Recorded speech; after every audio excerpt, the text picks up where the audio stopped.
So, the social structure theorists suggest that there are both social and economic forces at play that push many residents living in deteriorated low income communities into crime. So, a position of disadvantaged economic class is one of the primary motivators for people to commit crimes in these types of neighborhoods. Now, it's not taking the responsibility off the individual, as if just the existence of poverty automatically makes someone criminal.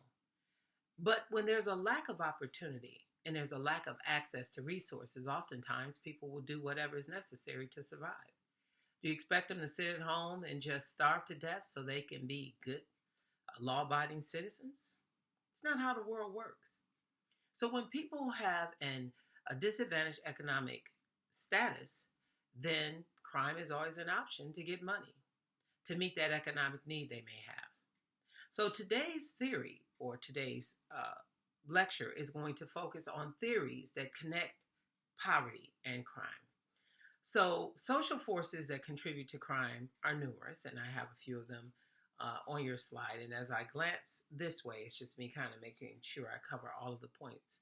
So economic inequality, social stratification. If you remember the intro class in sociology, we talked about social stratification.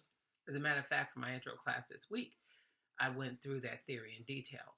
So again, stratification is when you rank categories of people in a hierarchy. In this case, we're doing it according to class, wealth, and income. So at the very top, you have the most privileged people, and at the bottom, you have the most disadvantaged economically, the poor. So social stratification demonstrates or highlights for us the economic inequality in our general society. And then there's the culture of poverty, or the existence of the underclass. Oscar Lewis was a cultural anthropologist who in the early 1960s wrote or commandeered a study on poverty. And what he concluded was that for most of these individuals, they entertained or upheld cultural norms that encouraged instant gratification, eschewing or rejecting middle class values, having children out of wedlock to get a check from the state, dropping out of school, hustling on the street to make money real quick. So what these people engaged in is something called reaction formation, when you reject middle class values and embrace lower class values instead. And then there's child poverty. Absolutely. Children who are born in poor families have a much more difficult time in life. And climbing out of the cycle of poverty is not as easy as one would think. Oftentimes, children in poor families have parents who dropped out of school, who worked low paying jobs, or depended on the state for welfare. And those children don't have much of a bright future in terms of being able to access the resources to attain social mobility, where they can go from poverty to middle class to an upper class status.